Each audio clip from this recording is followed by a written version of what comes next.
From the lakes of Minnesota to the hills of Tennessee, across the plains of Texas, from sea to shining sea, from Detroit down to Houston and New York to LA, where there's pride in every American heart, and it's time we stand and say that I'm proud to be an American, where at least I know I'm free, and I won't forget the men who died, who gave that right to me, and I gladly stand up next to you and defend her still today, 'cause there ain't no doubt I love this land. God bless the USA.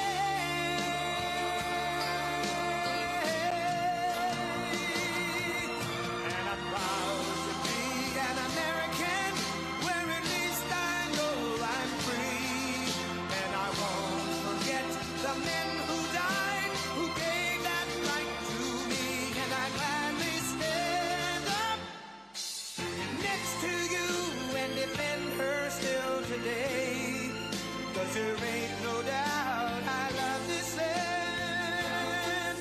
God bless the USA.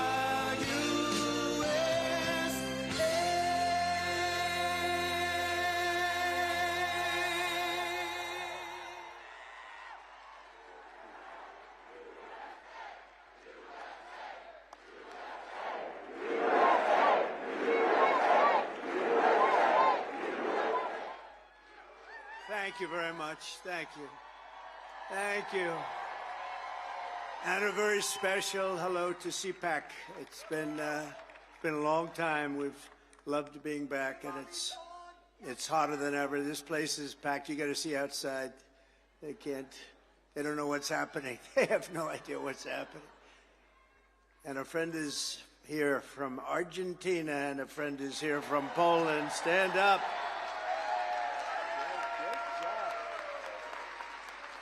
Great job. Thank you. Thank you very much. Welcome back to the nation's capital, where our movement is thriving, fighting, winning, and dominating Washington like never before. Nobody's ever seen anything like this before. They used to have a little smaller crowds here. It's a little bigger. The fraudsters, liars, cheaters, globalists, and deep state bureaucrats are being sent packing. The illegal alien criminals are being sent home. We're draining the swamp, and we're restoring government by the people, for the people. For years, Washington was controlled by a sinister group of radical left Marxists, warmongers, and corrupt special interests who drained our wealth, attacked our liberties, obliterated our borders, and sucked our country dry. Not any longer. But on November 5th, we stood up to all the corrupt forces that were destroying America. We took away their power. We took away their confidence. They lost their confidence. You know, do you ever watch? They lost their confidence. Oh, it's so nice to watch. And we took back our country. And we must be doing something right, because we've got the highest poll numbers that I've ever had and that any Republican president has ever had.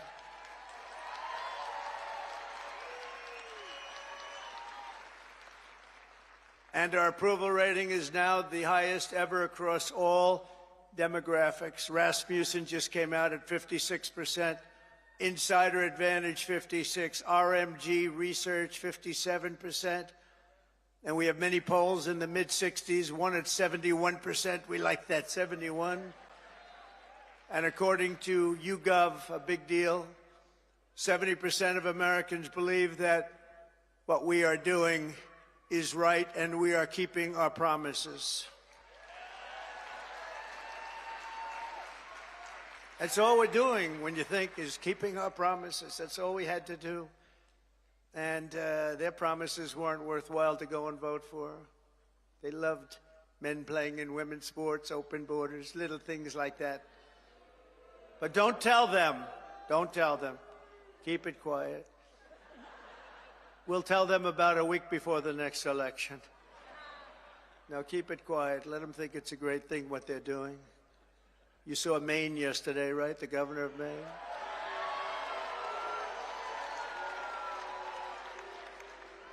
She's fighting to keep men in women's sports. You ever see what happens to a woman when a woman boxes a man who transitioned to womanhood? Did you ever see what happens? It's not pretty. It's not pretty. Let her do that fight. Let them all do that fight. Because I think that's about a 90-10 issue, and I can't figure out who the 10% are. Nobody can. So today I want to say thank you to all of the incredible patriots of CPAC and all of the incredible patriots in our country. 77 million, and it's actually much more than that because despite that, they cheated like hell. It was just too big to rig. It was too big to rig. 77 million. Remember, you used to go, I said, look, we're leading in the polls by a lot. Don't believe the polls. Just go and vote. You got to vote. We got to make it too big to rig. And they tried, but it was too big to rig. One of the great statements. We love it because everybody went and voted. We fought through hell together, but in the end, we achieved the great liberation of America. We're liberating our country right now. We're doing all these things that you're reading about. We're liberating our country. I first spoke to this gathering 14 years ago, and I won your straw poll. I didn't know anything about a straw poll. They took this big straw poll, and I won by like 27 points. And I figured, you know, that's good. Maybe I should keep doing it, and I did. And I became president. Isn't that great? Who would think? Who would think? But he became president, too. He's a MAGA guy, too. Make Argentina great again, right? Make Argentina great again. I kept hearing about this man. I kept hearing about this man in beautiful Argentina, and it is beautiful, but boy, did it have inflation. Inflation made it less beautiful. I hear you're doing fantastically. We're very proud of you, actually. And make Argentina great again. Thank you very much. Great honor to have you. But now it's my honor to address you for the first time as your 47th President of the United States. Great honor.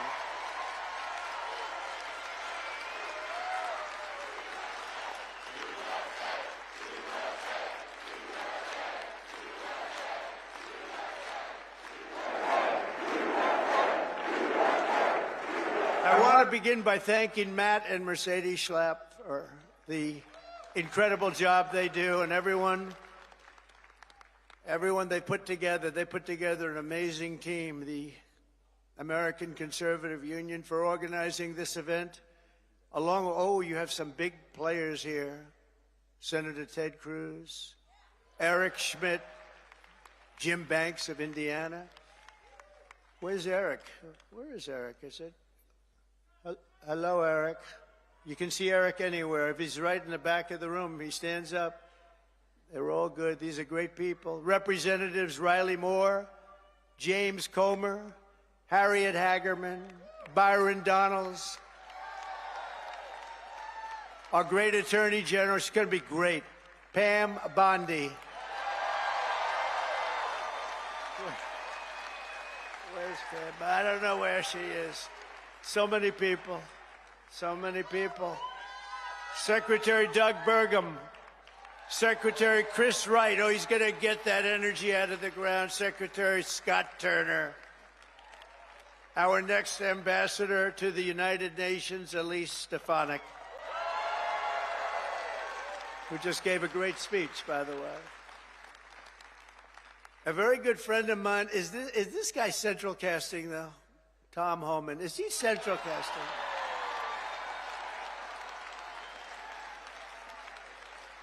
Where is it? Hello, Tom. Are you? Well, I love that. How could I love a guy like that? But I do. He's doing a great job. Thank you, Tom, very much. Thank you. Appreciate it. Arkansas Governor Sarah Sanders. Thank you, Sarah. Thank you. And Pennsylvania Attorney General Dave Sunday. I love that name. We're also honored to be joined by President Duda of Poland, who's a fantastic man and a great friend of mine. And we got 84% of the Polish people that voted for us, so you must be doing something right, huh?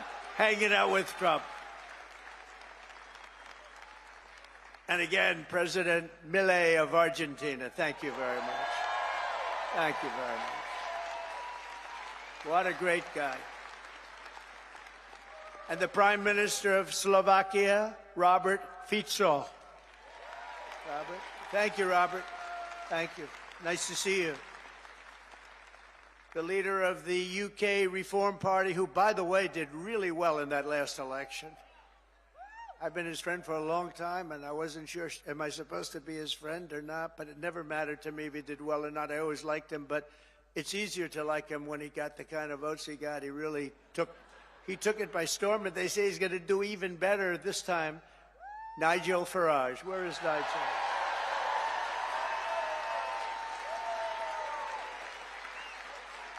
Thank you, Nigel. Thank you. What a great guy. The leader of Spain's Vox Party, Santiago Abascal. Thank you, Santiago. Thank you. Thank you very much. I thought that was you. Thank you very much. Great job you're doing. And a friend of mine, Eduardo Bolsonaro of Brazil, the Chamber of Deputies. Thank you. Thank you. Say hello to your father. Thank you very much. Great family. Great gentleman and your great family. And our great First Lady, Melania, is watching us right now on television. So give her a hand. Give her a hand. Whoa.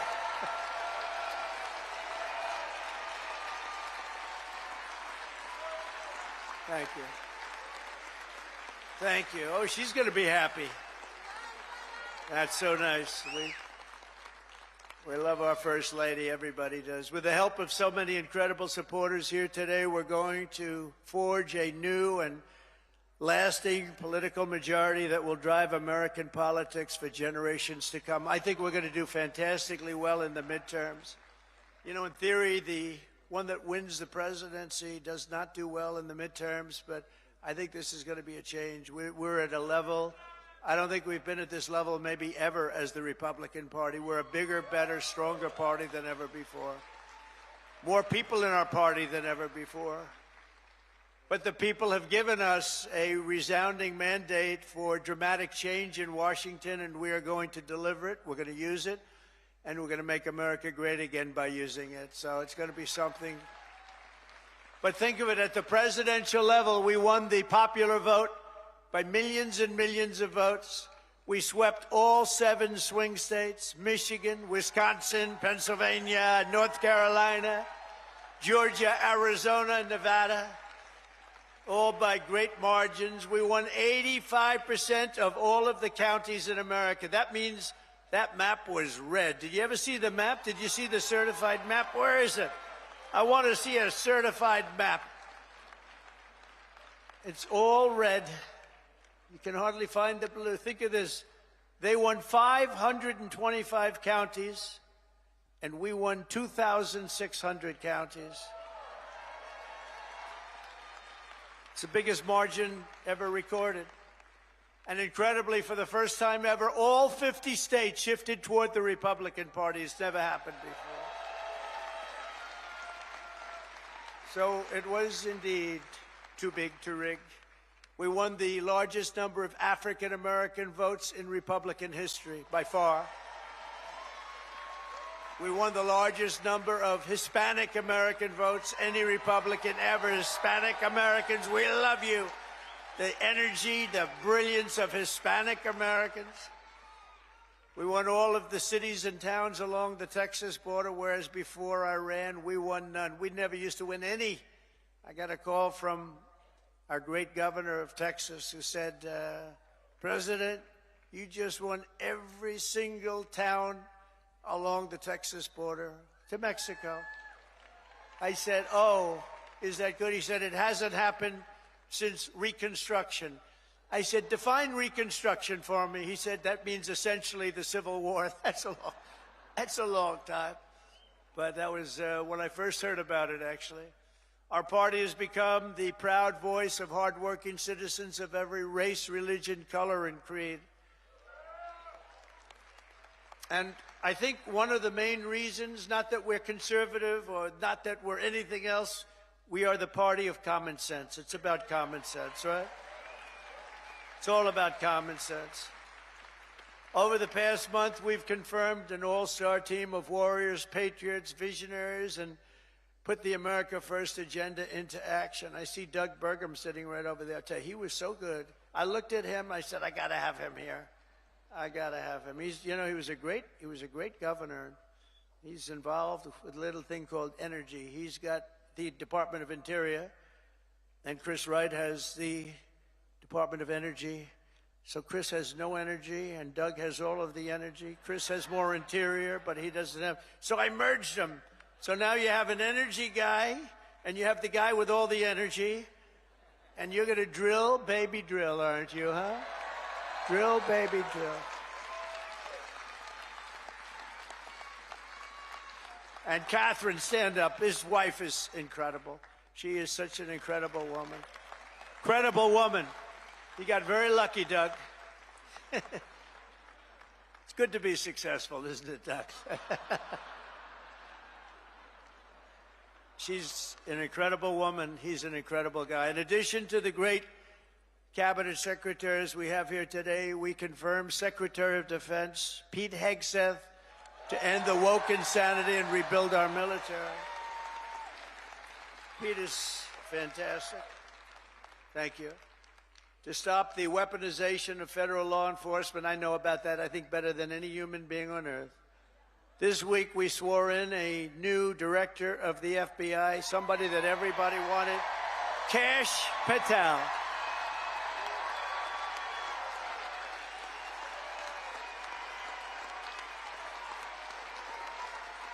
Kash is great. He's a popular guy. He went through with the blessing of a lot of good people, too. I'll tell you, it was great. To end the politicalization of our intelligence agencies, we confirmed Director of National Intelligence, Tulsi Gabbard, who is something very respected, highly respected. And to make America healthy again, we confirmed Secretary of Health and Human Services, Robert F. Kennedy, Jr.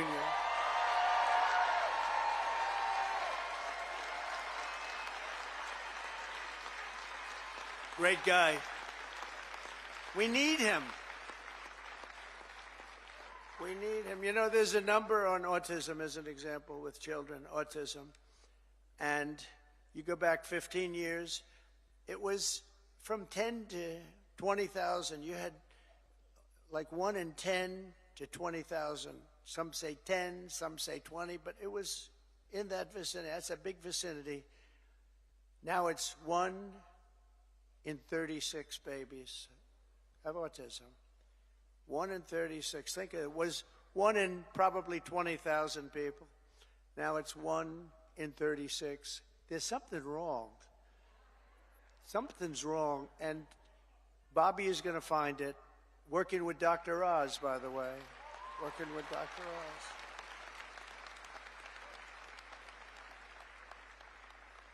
Together, we've achieved more in 4 weeks than most administrations achieve in 4 years. We made a lot of progress. I heard O'Reilly last night say Donald Trump, for the first 4 weeks, is the greatest president ever in the history of our country. That was O'Reilly. Bill O'Reilly is all right. You know who he said second was? George Washington. That's not bad. I beat George Washington. I love beating George Washington. Thank you, Bill. On our first day in office, we declared a national emergency at our southern border. After years of politicians using our military to defend foreign borders while leaving our country defenseless and helpless, we deployed a group of people, active duty troops, to defend our border. and repel the invasion of our country. This was an invasion. You know, we had a great first term, a really great first term, and I called it an invasion. And we had great numbers, but now we have the best numbers we've ever had. We've never had numbers like this. We've done it all in 4 weeks. Think of it. That was Tom Homan, Kristi Noem, the whole group. When day one I ended catch and release, I reinstated remain in Mexico when I signed an order that will end birthright citizenship for the children of illegal aliens. Because it wasn't meant for these children. It wasn't meant for people that escaped or invaded, came into our country illegally. It was meant for the children of slaves. Because when it was done, many, many years ago, it was during a very tough period in this country's history, and that was meant for the children of slaves. I wish people would understand that so they could get this thing approved and we don't have millions and millions of people coming into our country and they shouldn't be here. This week I also canceled temporary protected status for migrants from Haiti. They're pouring into our country, pouring in.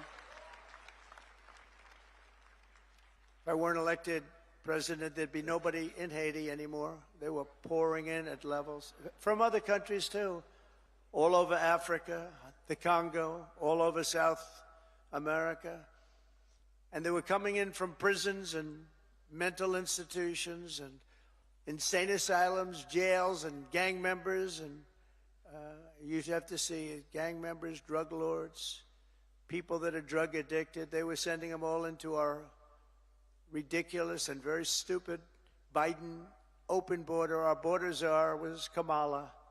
Haven't said that name in a while. I haven't said that name. No, I haven't said that name in a while. Kamala.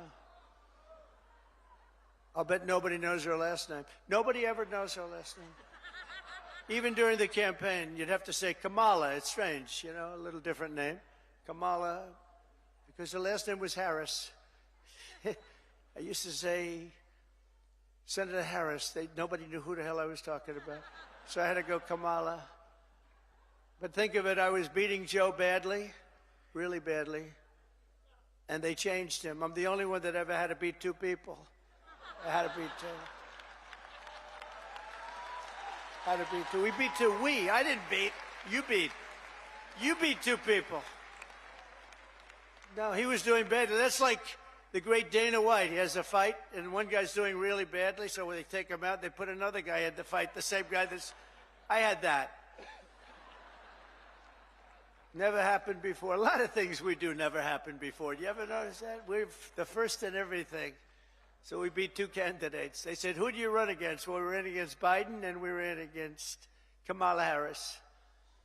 But illegal border crossings now have plummeted by almost 100%. The border czar never called the border, never called the great people of the border. They have unbelievable... I called them so much they couldn't take my calls. They hated me. But then they became to love me. You know why? Because the border people want to have great borders. But you have to call them on occasion. How are we doing today? Pete, how are we doing? You have to call. And we called the right guys. I became friends. You know, the Border Patrol endorsed me. And these people, you have no idea. They weren't supposed to, because you're not supposed to do that. I don't think you're allowed to do it. Actually, they did it anyway. They said, this is crazy. But these are great people, and ICE, and our general law enforcement, and by the way, our great, great firemen and firewomen, too.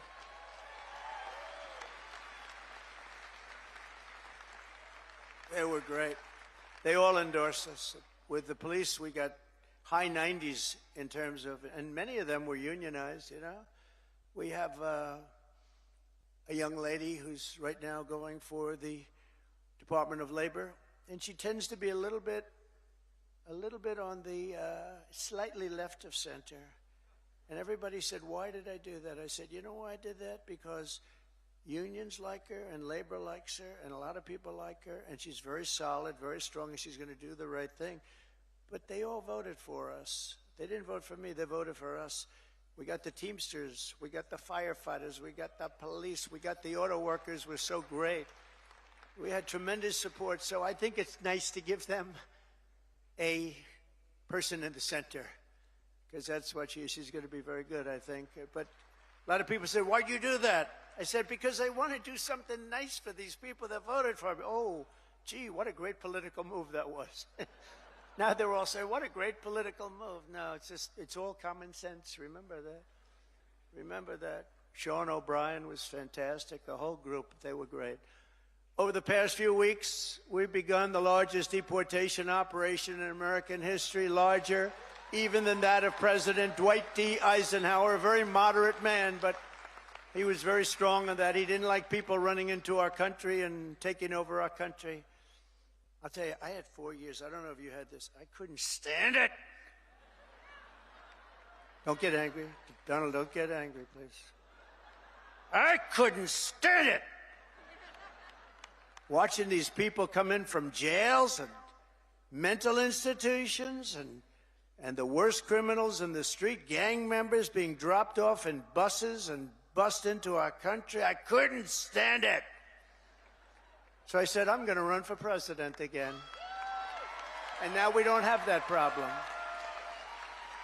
Now we don't have that problem anymore.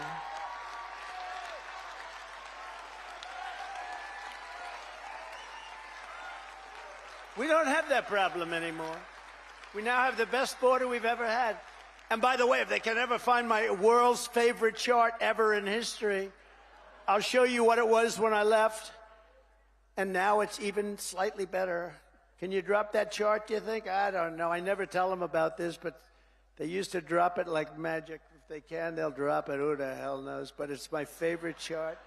My favorite chart in history. We're liberating communities like Aurora, Colorado, and Springfield, Ohio,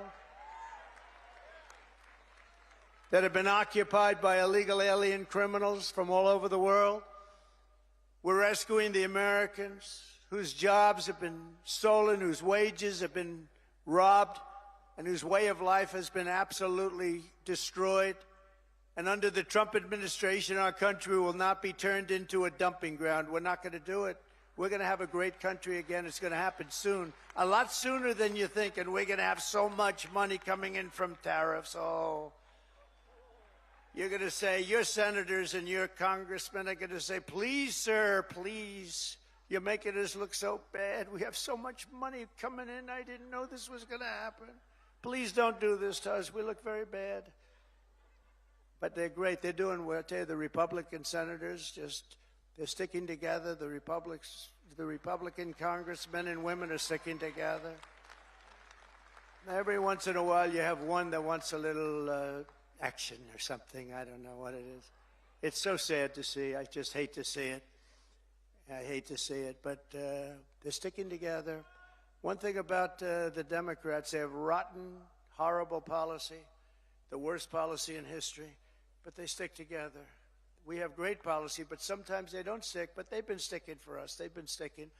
And I think the Speaker and the leader have done a fantastic job. That's Thune and Johnson, and I think they've done, two guys really working hard and they're really doing a great job. But we have a lot to stick with. We have a lot to stick together for, because what we've done has never been done before. Nobody's ever seen anything like this, and nobody's ever seen 4 weeks like we've had, especially the 4 weeks, the first 4 weeks. You know, that's like if you golf, when you sink that first 4-footer in the first hole, it gives you confidence on the next hole. You sink another one. Now you go into that third hole and you can't, and by the time you get to the fifth hole, you feel you can't miss, right? Like a baseball player, he gets up and he hits our first one, and then the second at bat, he hits that one. And, you know, and we have great confidence. And they've lost their confidence, as I said. They really lost their confidence. I watched them. They're really screwed up. I watched this MSNBC, which is a threat to democracy, actually. They're stone cold mean, but they're stuttering. They're all screwed up. They're all mentally screwed up. They don't know what. Their ratings have gone down the tubes. I don't even talk about CNN. CNN's sort of like, I don't know. They're pathetic, actually. But MSNBC was mean. Their ratings are absolutely down. This Rachel Maddow, what does she have? She's got nothing. Nothing. She took a sabbatical where she worked one day a week. They paid her a lot of money. She gets no ratings. I should go against her in the ratings because I'll tell you, she gets no ratings. All she does is to talk about Trump, Trump, Trump, Trump, Trump. All different subjects, Trump this, Trump that. But these people are really, I mean, they lie. They shouldn't be allowed to lie every night. They are really a vehicle of the Democrat Party. They should be paying. Is that Gordon? Yes, is that Gordon? The great Gordon Chang? Is that Gordon? Stand up, Gordon. Wow. We have everybody here today. Thank you very much. How am I doing on China? Am I doing good? Am I doing good on China? Tell you one thing, nobody's ever done like I've done on China. Nobody ever let people know what was happening with respect to China. And I happen to like President Xi, and I have tremendous respect for the people of China, love the people of China. But we've been treated very unfairly by China and many other countries. And we're not being unfairly treated anymore. We had that down to a science in the first term, and then they lost it. You know, we lost over $1 trillion to China this last year under Biden, Crooked Joe Biden. What do we like better, Crooked Joe or Sleepy Joe? Ready? Ready? Crooked Joe or Sleepy? Ready? Crooked Joe. Sleepy Joe. Got to stay with Crooked. He had one ability that I didn't have. He could do something that I couldn't do. I don't say that because he was a horrible golfer. Remember, he challenged me during the debate to a golf match? He said, I'm a 6 handicap. I said, you're not a 36 handicap. He said, he's a 6. And then he said, well, I'm 8. Remember? I said, that was quick. Picked up 2 strokes. He said, no, I'm an 8. But he's not a 36 handicap. But he had one ability that was amazing. He could go with cameras on him, television, fake news on him, probably because he knows they wouldn't cover it badly. You know, they covered him as well as you can cover him. How the hell can you cover the guy well? But he had this incredible ability. He could barely walk in the sand. Somebody thought he looked great in a bathing suit. And he'd walk in the sand pulling a thing that weighed about 6 ounces. You know those aluminum? See, aluminum's very good. You can, a child, it's meant for children and very old people to lift, right? So he would put it down, and he'd put it down, and he'd fall into it, and he'd immediately fall asleep in front of the media. I could never do that. That's the only thing. That's the only thing. I could never do it. No, he was Sleepy Joe, but he was crooked as hell. You know, there's no question. He was a sleepy, crooked guy.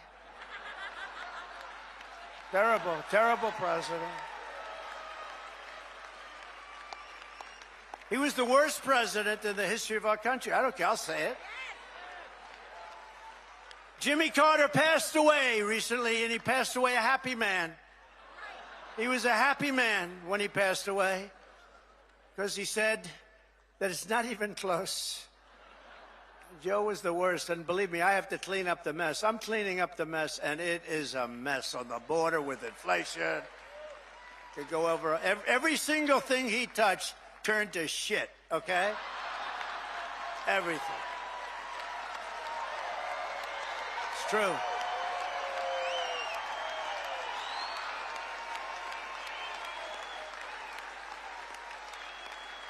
It's true. That's true. Now Franklin Graham's angry at me. You know that. Franklin wrote me a letter. He said, I love your speeches. I love them so much. But they'd be better if you would never use foul language. And I told him, I said, Franklin, you know, Franklin Graham's a great guy, by the way, does a great job. The son of the great Billy Graham, right? But I said to Franklin, you know, sometimes you need it for emphasis. And he said, no, they'd be even better if you wouldn't use any bad language. That's not really a terrible word, you know. But that's a much more appropriate word, a better. What word would I use to describe? What word could I use? It's and we have to be truthful too. So you know, all countries are now taking their illegal aliens back, even those that stated strongly, "We will never take them back. Don't ever send them to us." But they said that during the Biden administration. They never said it during my administration. Venezuela's taking them back. Colombia's taking them back. Remember, Colombia said, we will not take them back, he said. And within about 13 minutes, I think, we would love to take them back. In fact, we will send our planes to pick them up. Remember? And they said, what happened? What happened? And you see these Venezuelan planes loaded up with some real nice people. You wouldn't have wanted to be the pilot on any of those planes. But they know we're not playing games, and just this week I officially designated bloodthirsty cartels and murderous gangs as foreign terrorist organizations, something which Biden didn't want to do and nobody wanted to do. It's true. The full might and power of the federal government will now be dedicated to eradicating MS-13, Tren de Aragua. That's the Venezuelan prison gangs. These are very nice fellows. The only thing good about them is they make our criminals look like nice people. It's true.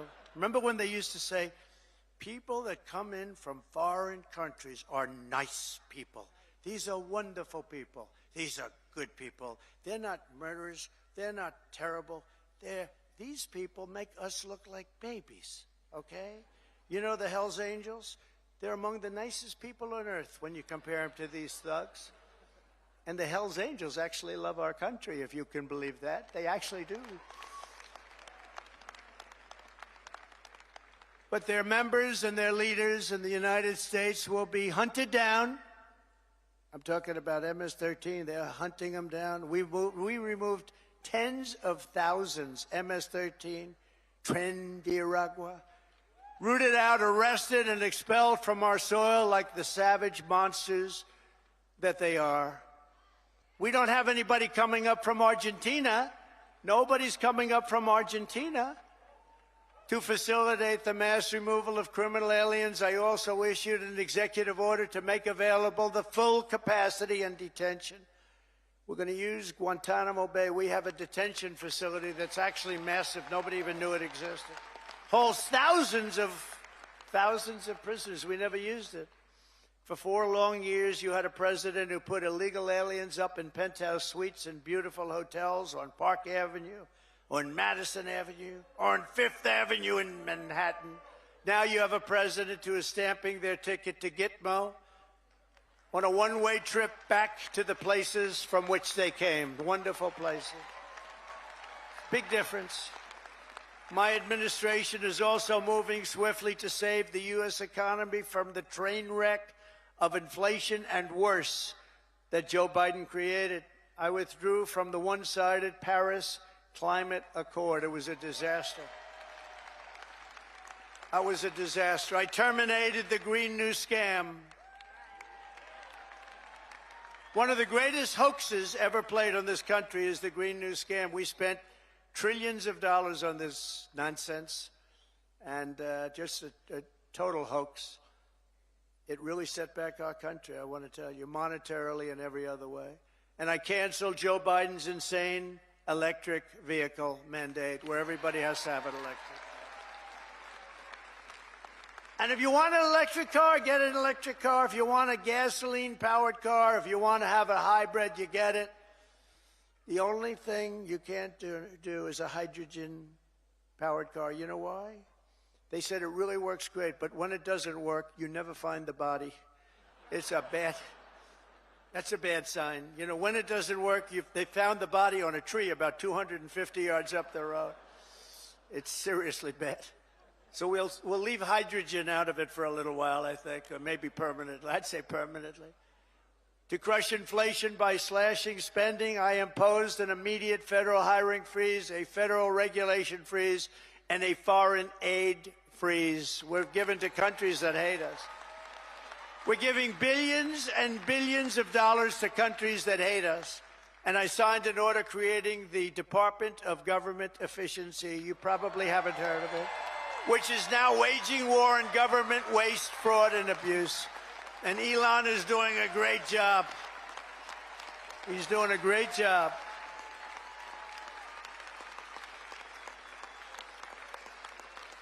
We love Elon, don't we? Is that guy? He's a character. With his son X. We love X. He's the only one can get away. His son's really named X. He's the only one can get away with naming his son X.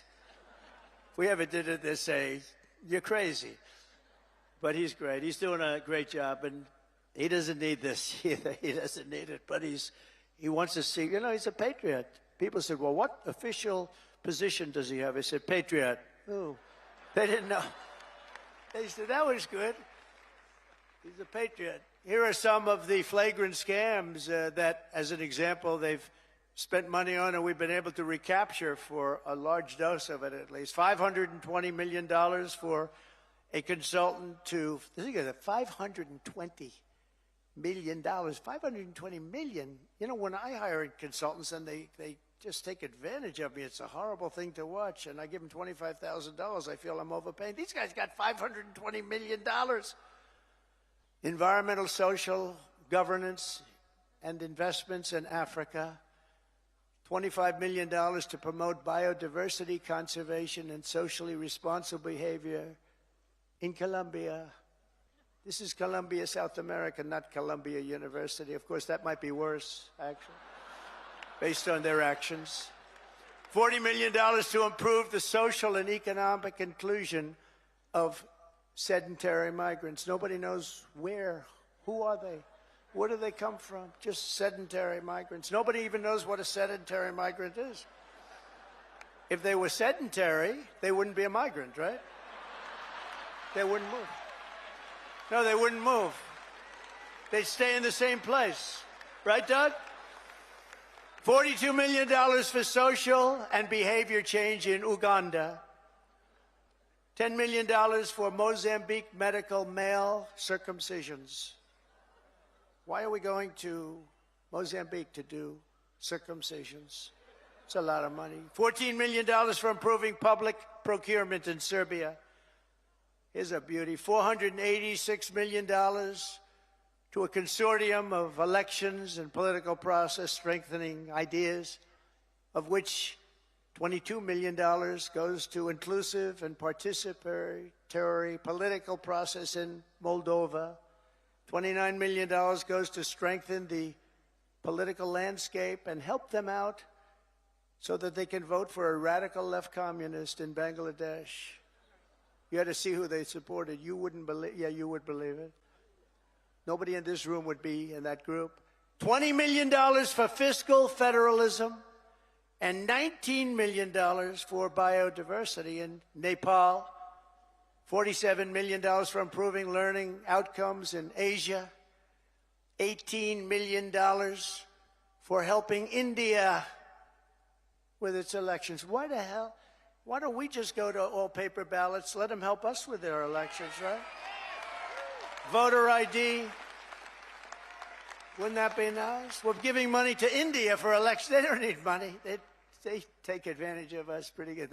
One of the highest tariff nations in the world. We try and sell something, they have a 200% tariff, and then we're giving them a lot of money to help them with their election.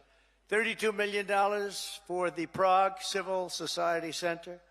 $14 million for social cohesion in Liberia. $9.7 million to develop a cohort Cambodian youth with enterprise-driven skills. Think of that. Millions of dollars for sex change operations in Guatemala. $20 million for Sesame Street in Iraq. They put on a little play on the street. $20 million. You could do it on Broadway and have $19 million left over. No, it's a scam. They get kickbacks and all sorts of things. It's a scam. Who ever heard of it? Think of it, $20 million Sesame Street, a play. We're also uncovering outrageous incompetence and fraud in the Social Security. We have, look, let's assume that people, generally speaking, in our case, and everybody in this room, we're going to all live way over 100, but this is a little ridiculous because not too many people are going over 100. Everybody, hopefully, in this room will. But there are in the Social Security ranks and files. And what we're doing now is finding out, do they get paid? Do they get paid? In other words, is somebody taking all of this money? So they have over 100 to 109, 4.7 million Social Security numbers. Think of that, from people whose age is over 100. 3.6 million people whose age is over 110 years. 3.47 million people who are over 120 years of age. 3.9 million people whose age goes from 130 to 139 years of age. 3.5 million whose age goes from 140 to 149 years old. 1.3, see, it's coming down now slowly. No, it's all a scam. The whole thing is a scam. 1.3 million people, 1.3, who are over 150 years of age. And over 130,000 people are listed on our Social Security rolls as over 160 years of age. Now, the final is at 1,039, so now we're down into reasonable numbers. 1,039 people are listed between the ages of 220 years old to 229. And we have one person who's listed at 241 years of age. And we have one person listed at 360 years of age, an all-time record, and our country's 250 years old. So that person's substantially older than our country. Under our administration, there will be no tolerance for Social Security fraud. We will not allow anyone to cheat our seniors, and those who will do that will be prosecuted by Pam Bondi and others. We are also going to Fort Knox. I'm going to go with Elon. And would anybody like to join us? Because we want to see if the gold is still there. We want to see. Wouldn't that be terrible? We open up this Fort Knox. It's just solid granite that's 5 feet thick. The front door, you need 6 musclemen to open it up. I don't even think they have windows. Wouldn't that be terrible if we opened it up and there was no gold there? So we're going to open those doors. We're going to take a look, and if there's 27 tons of gold, we'll be very happy. I don't know how the hell we're going to measure it, but that's okay. We want to see lots of nice, beautiful, shiny gold in Fort Knox. Don't be totally surprised. We open the door, we'll say, there's nothing here. They stole this too. Now, we have a very corrupt group of people in this country, and we're finding them out. We're removing all of the unnecessary, incompetent, and corrupt bureaucrats from the federal workforce. That's what we're doing. And under the buyouts, we offered federal employees more than 75,000 federal bureaucrats, think of that, have voluntarily agreed to surrender their taxpayer-funded jobs. We want to make government smaller, more efficient. We want to keep the best people, and we're not going to keep the worst people. And, you know, we're doing another thing. If they don't report for work, we're firing them. In other words, you have to go to office. Right? Right? Look at her. If you don't report to work, you know, that's another scam. You know, who the hell, if I'm staying home, I'm going to, let's see, my golf handicap would get down to a very low number. You'd be shocked if I told you the real number. But I would be so good, I'd try and get on tour. I would be so good. I'd call up, I'd say, listen, I'm really working here. Where are my clubs? Where are my clubs?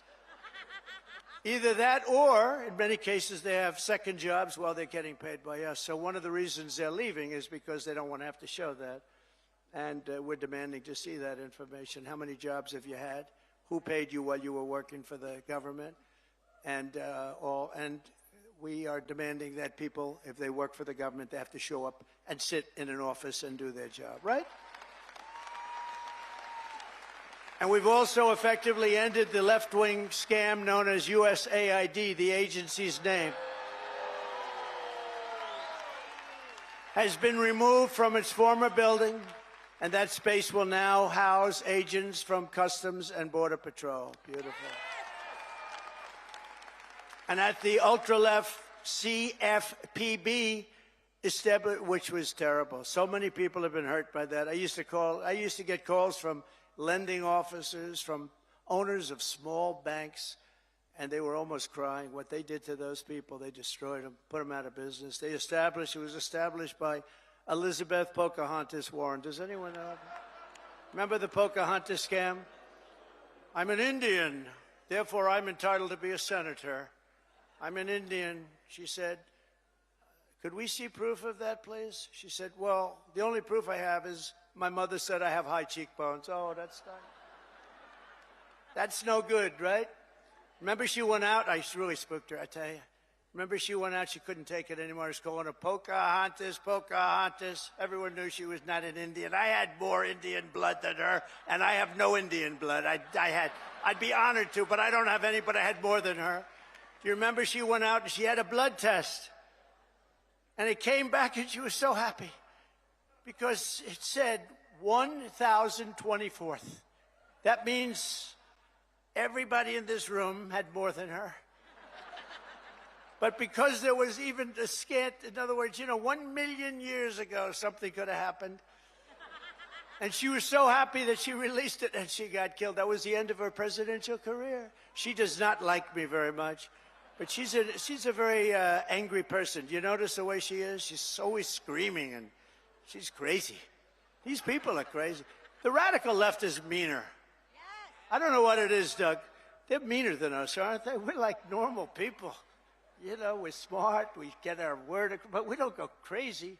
Of course, they'll take my little rant from 15 minutes ago, the fake news. He lost control on the stage. He lost control. And they'll have me screaming, having to do with Franklin, poor Franklin. He lost control of the stage. Oh, these people are bad. They are really sick, too. I don't get it. You'd think they'd want to love our country. They have no ratings anymore. Nobody listens to them. Nobody believes the fake New York Times. Washington Post is doing no business. They're losing all their business. Nobody believes them. But we've escorted the radical left bureaucrats out of the building and locked the doors behind them. We've gotten rid of thousands.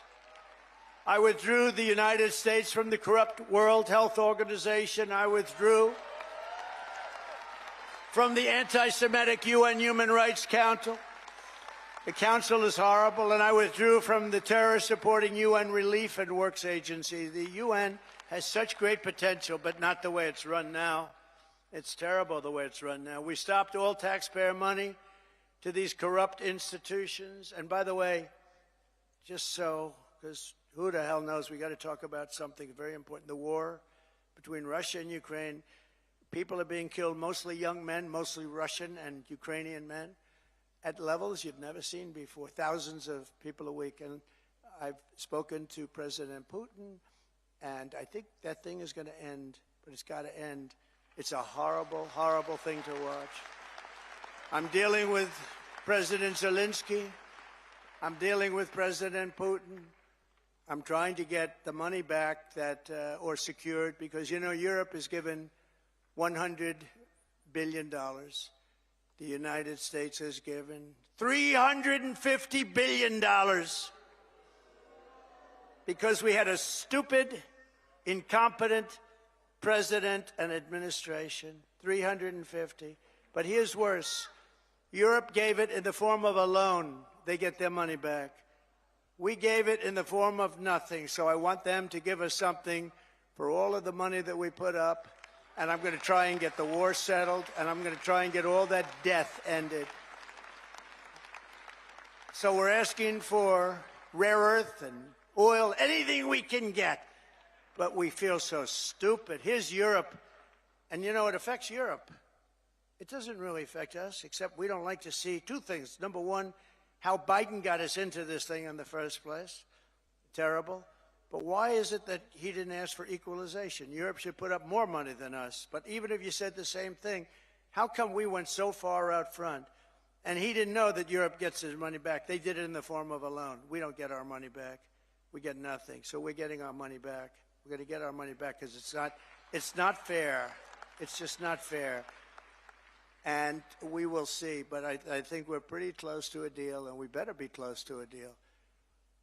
because that has been a horrible situation. It would have never happened if I were president. And by the way, October 7th, Israel would have never happened if I was president, too. Would have never happened.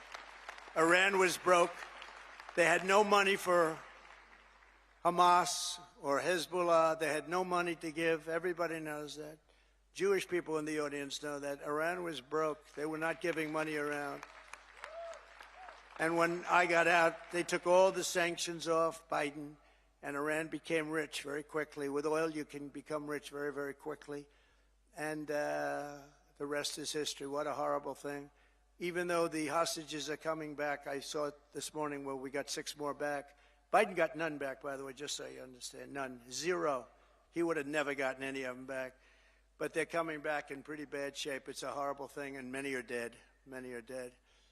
So we'll see how that all ends up, but it's a horrible thing. But I just want you to know we're working on that. That's a very big part of it. And I don't like talking about it because we're in the middle of negotiations, but it's a very, very sad, would have never happened. There was no way. Russia was never going to go in, and they went in because of a lot of reasons, and so many people are dead. Far more people are dead than you're reading about. You know, when they blow up all these cities, all those cities they look like demolition sites. Every single building is down. All of those beautiful golden towers that are 1,000 years old, they're lying on the ground in smithereens, blown to smithereens. There's nothing left of them. They're just lying on the ground, never to be rebuilt again, not possible to rebuild them again. And all of that heritage is gone. People have done a really horrible job. That would have never, if I were president, 0 chance that a shot would even have been fired. Wouldn't have happened. So sad. To further turbocharge our economy, we've launched the most aggressive deregulation program in any nation's history. And we're also going to be seeking the largest tax cuts in American history. Again, we brought them down, as you know, from close to 40% down to 21%. Now we're bringing them down to 15% if you make your product in the United States of America. We're defending the American worker like never before, and that's why the auto workers and the union workers and the Teamsters and so many others, they supported us, the firemen, the policemen. So many others, whether they were union or non-union, they all supported us. It's called workers, and they supported us at levels that nobody's ever seen before. Weeks ago, I imposed a 10% tariff on all goods coming from China because of the fact that they're sending fentanyl into our country, through Mexico, by the way. I'm not happy with Mexico, or I'm not happy with Canada either. I imposed 25% tariffs on all foreign steel and aluminum, and I will soon impose reciprocal tariffs on any country that charges us. And by the way, the reciprocal means they charge us, we charge them, same thing. So nobody can be upset, right? But we have countries charging us 200%, and we charge them nothing. They charge us, we charge them. Our country's going to become rich again, very rich. I always say it's my favorite word in the dictionary. The word tariff is my favorite word in the dictionary. You know, we were the richest relatively from, think of this, from 1870 to 1913. That was our richest because we collected tariffs from foreign countries that came in and took our jobs and took our money, took our everything. But they charged tariffs, and we had so much money, they set up the 1887 think of that, a long time ago, 1887 Tariff Commission. It was a commission of very important people to determine where we should spend all of the tremendous, vast wealth that we had. We had so much wealth. Wouldn't it be nice today? Of course, now we give it away to transgender this, transgender that. Everybody gets a transgender operation. It's just wonderful. No, we give it away like to crazy things. But in those days, it was different. It was a different world. It was a different country. But we were very rich because of tariffs. And I get myself in trouble because I say that tariff is my favorite word, and the fake news went crazy. What about God? What about wife and family? What about love? I said, okay, tariff is now my 4th favorite word. I got myself into a lot of trouble with that. You can't believe it.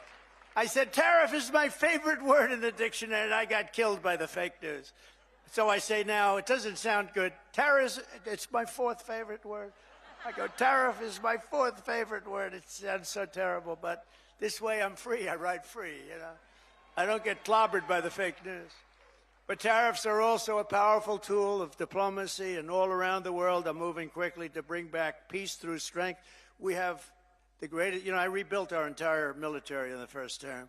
We left a lot of it, although a lot of it, but very small relatively, in Afghanistan. The Taliban has it. You know, they have their parade every year where they take our military vehicles and run them up some little street, and like it's their form of a military parade, and it makes me angry when I see that. Angry. When I see that, I get angry. You know, we give them, I don't think anyone knows this, we give Afghanistan about $2 or $2.5 billion a year. Do you know that? For aid. We need aid ourselves. And I'm going to go back, and I told them yesterday, I want to look at it, but if we're going to give them money, it's okay. But I want them to give us back our military equipment that they have. They're selling it. Doug, would you take that, please? All right? Write something up. No, I want them to give back. If we're going to give them that kind of money, let them give back the military equipment, which they have. Where they have tanks and trucks and guns and goggles. They have goggles. They have night goggles, better than we have. Brand new right out of the box. It's unbelievable. So I want to do that, and I want the, if we're going to pay them, I want to get that equipment back, okay? Doug can do it. He's one of the guys. He's a business guy. To him, he's sitting there saying, how the hell did this ever happen, right? Can you believe it? We give them billions of dollars, and we gave them our military equipment. Just tremendous numbers of billions of dollars worth of military, billions and billions.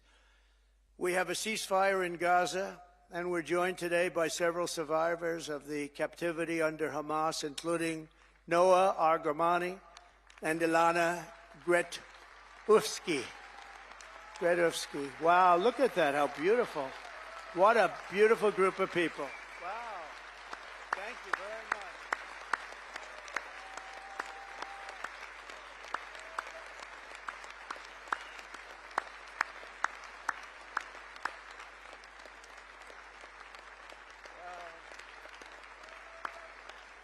Thank you very much. And you're sitting next to a great guy, Sebastian Gorka, who's also now in the administration. From day one, right, Sebastian? He's been a loyalist from day one. We love Sebastian. Thank you very much, Sebastian. Thank you, everybody. That's very nice. Beautiful. We're going to make it work somehow, you know. We're doing the best we can. We started, it should have never happened. That's the sad part. Would have never happened. If I were president, and I should have been, if I were president, it would have never happened. But it did, so we're doing the best we can with it. Thank you very much. Thank you. Also with us are family members of some individuals who are still hostages, and we will not rest until all of the hostages have been returned back home. Some of them are coming home in very bad condition, and some of them are coming home only as bodies. They're dead. We have a lot of them coming home now. They're dead. And these are largely young people. Young people don't die. Young people are young people. They don't die like this, but they're dead. And the parents come to me and they say, please, sir, could you get my son back? How old is he, sir? My son is dead. It's important, just as important as if that son were alive, to get the body back. It's amazing, actually. Amazing. Just as important.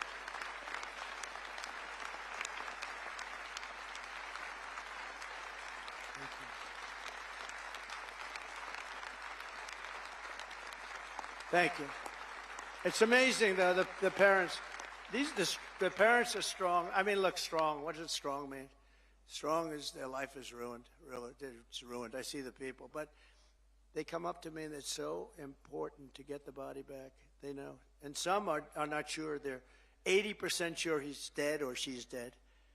But they have that little glimmer of hope, and I say, let them have that hope, right? Let them have that hope. But getting the body back is just as important as getting the son back healthy or the daughter back healthy. It's amazing to see when I see the level of intensity and love and sorrow and tragedy. As I said in my inaugural address, it's my hope that my greatest legacy will be as a peacemaker, not a conqueror. I don't want to be a conqueror.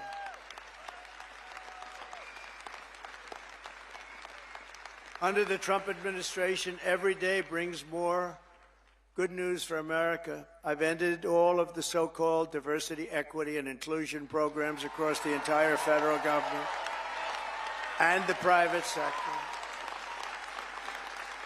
and notified every single government DEI officer that their job has been deleted. They're gone. They're fired. You're fired. Get out. You're fired. I made it the official policy of the United States government that there are only two genders, male and female. That was easy. I banned men from competing in women's sports. And I also proudly banned the use of, thank you. We banned the use of puberty blockers, hormone injections, and other chemical and surgical mutilation of your youth. Could you imagine making a speech like this 10 years ago? People would say, what the hell is he talking about, right? This is a sickness that came along with critical race theory and all of the other things that we had to put up with.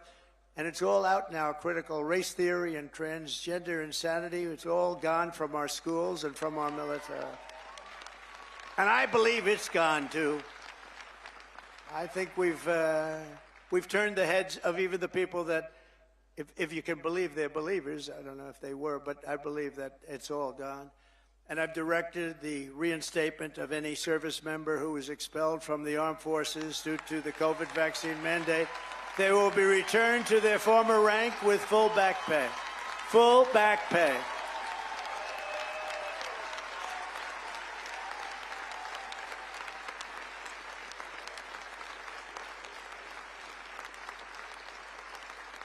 I banned government censorship from your voices and brought back free speech in America. We have free speech. We didn't have free speech. We do have it now, actually.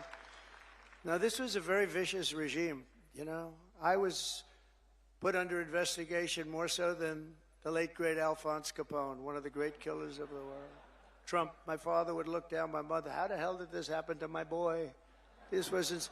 No, I was under investigation at a far greater level than Al Capone or anybody else, probably in the history of our country.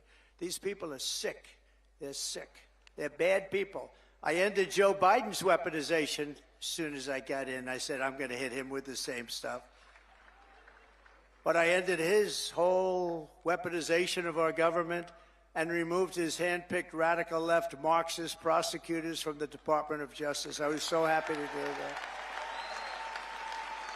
They weaponized government. They weaponized government. I pardoned hundreds and hundreds of Biden's political prisoners, including Christians, pro-life activists, and the J6 hostages who were treated terribly for years.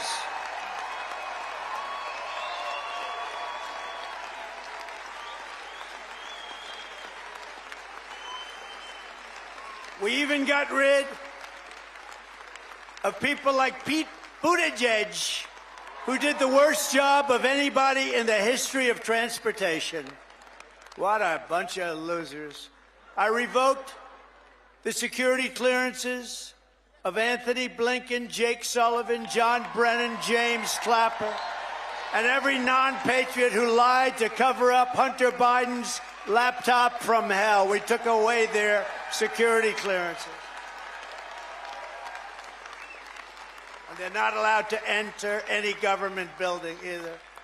I also revoked Joe Biden's security clearances, the Biden crime family security clearances, and they'll no longer be allowed to access state secrets while selling themselves all around the world. Oh, well.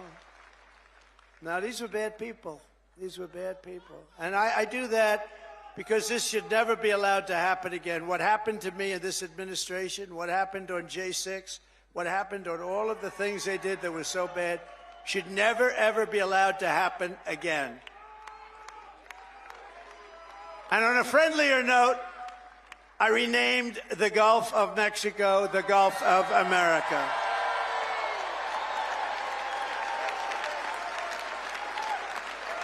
And we are restoring the name of a great president, William McKinley, to Mount McKinley in Alaska.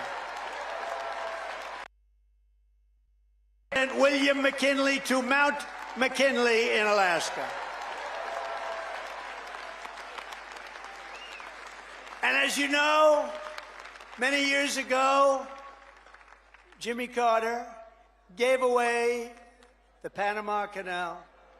And Panama started the process of giving the Panama Canal, by the way, the most expensive development ever in the history of our country, relatively. It would have been $1.5 trillion in today's dollars. Snakes, think of it. They paid them 5 times their salary. They brought them to Panama, and they had a 25% chance of dying. They dug under nets so the mosquitoes wouldn't get them.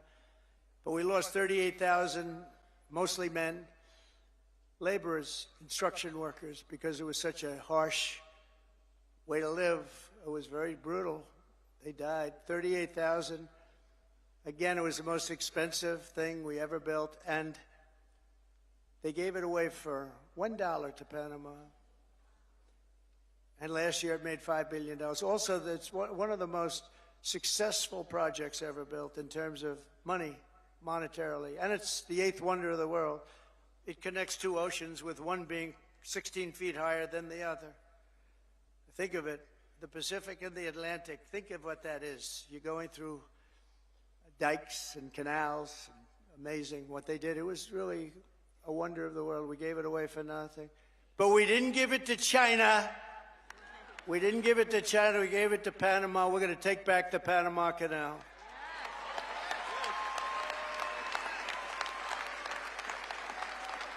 In a matter of weeks, we have restored America's pride, America's confidence, and America's spirit. According to a brand new poll from Rasmussen, the number of Americans who believe we are on the right track now exceeds the number who think we're on the wrong track. This is the first time in 23 years. That's hard to believe. And we had one poll where we're at 81% right track, wrong track. I guess it depends on who, but that one poll, because Rasmussen's been a good poll, first time in over 20 years that we've had a positive number on that. That's great. That's great. November 5th, 2024 will go down as one of the most important days in the history of our country. I'm pointing to Mike Lindell. That man suffered. That man suffered. The FBI thugs went up to him and they took away everything he had. He suffered. And Mrs. Lindell,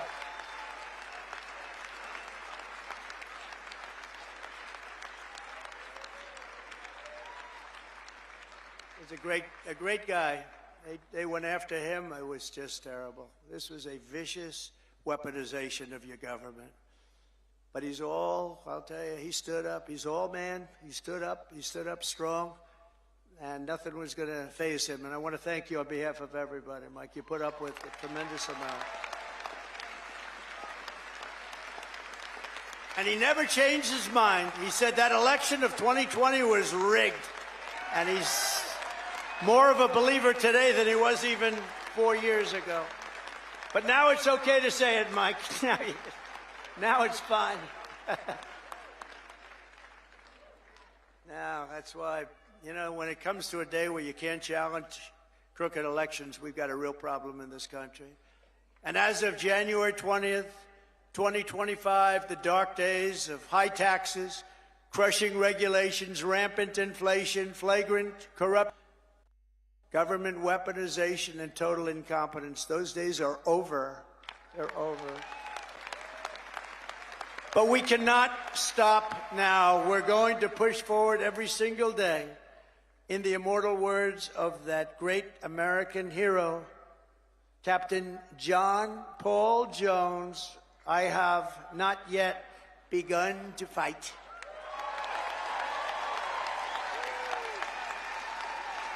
and neither have you.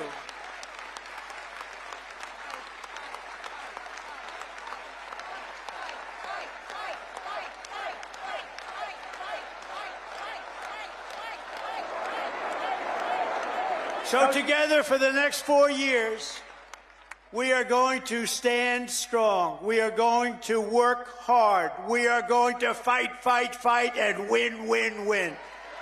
Thank you to CPAC. Thank you, Matt. Thank you, Mercedes. Thank you very much.